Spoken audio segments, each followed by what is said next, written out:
Parents, many parent ask me questions कि अगर हमारे प्रीमेटिव रिफ्लेक्स इंटीग्रेट हो जाएंगे बच्चे के तो क्या हमारा ऑटिज्म ठीक हो जाएगा? क्या प्रीमेटिव रिफ्लेक्स इंटीग्रेशन के बाद ऑटिज्म ठीक हो जाता है? Is the primitive reflex integration is cure for autism?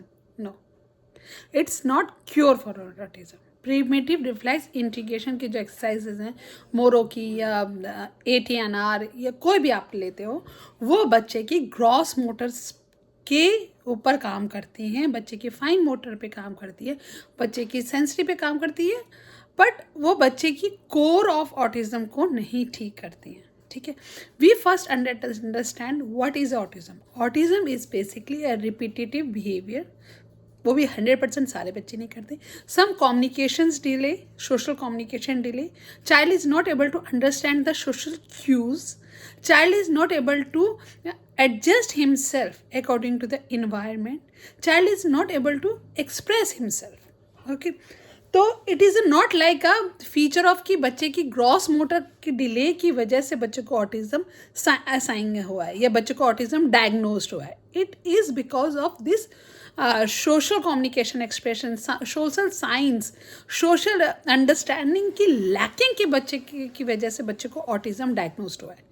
बहुत सारे लोग ये अब सोचने लग गए हैं कि प्रीमेटिव रिफ्लेक्स इंटीग्रेशन की हम 2-4 एक्सरसाइजेस करवा लेंगे 5-6 वीडियोस देख के एंड बच्चे का वो इंटीग्रेट हो जाएगा, ऑटिज्म क्योर हो जाएगा। नहीं, ऑटिज्म क्योर नहीं होगा।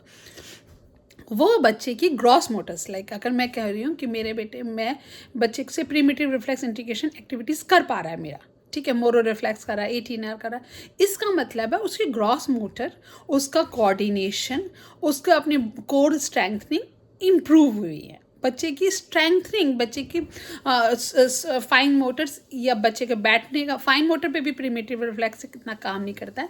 जनरली जितने मैंने देखे हैं एक्सरसाइजेज A to Z, मैंने भी पढ़ा है बहुत ज़्यादा, they all work on the child gross motors, they are not working even on a fine motor, they are even not working on a eye hand coordination, they didn't even not working on the joint attention, they didn't not even working on the like social Q understanding या behaviour cues understanding. तो please parent जो कि इस myth में आ रहे हैं कि primitive reflex integration exercises हम करवा लेंगे कहीं से भी या हम घर में कर लेंगे, तो नहीं, it's a one part. The child need everything, the child need a social understanding, that one can help by the ABA, SLP. The child need a special education so that he learn the academic, he learn the read and write, he do the eye hand coordination. जो special educator है उसका part होता है आई hand coordination improve करवाना, joint attention improve करवाना, ADL improve करवाना, उसका academic एक छोटा सा पार्ट होता है। जैसे I am a special educator, if I am helping any child, तो academic is one part in my list. But if I am serving any child, I need to be help the child in ADL, eye hand coordination, उसकी sensory को help करने में, उसको expressive बनाने में, उसकी receptive ठीक करने में। ठीक है, वैसे ही ऑक्यूपेशनल थेरेपी का अलग रोल होता है, they are working on their child gross motor. Occupational therapy का काम क्या होता है? ऑक्यूपेशनल थेरेपी का काम होता है कि बच्चे को से हम डे टू डे लाइफ की एक्टिविटीज़ को एग्जीक्यूट करवा सकें। उनका भी कोई ऐसा नहीं कि they are meant for the exercising, not meant for the exercising, they are basically occupational therapy की डेफिनेशन पढ़ोगे तो आपको पता चलेगा occupational therapy is basically meant to make the child working in a day to day life, working ADL, able to do all the normal task, able to understand the concept. Like जो auditory पे काम करते हैं हम, वो बच्चे की understanding की, the child will able to understand. Mostly autistic बच्चों की हियरिंग प्रॉब्लम नहीं होती है, तो whatever they are listening they are not able to processing in their mind, that's why they are not understanding those instructions, तो that's why they auditory processing low, तो उनका receptive भी लो होता है, एक्सप्रेसिव भी नहीं बन पाता है। तो we are an auditory processing activity, जो कि ऑक्यूपेशनल थेरेपी और SLP का काम होता है।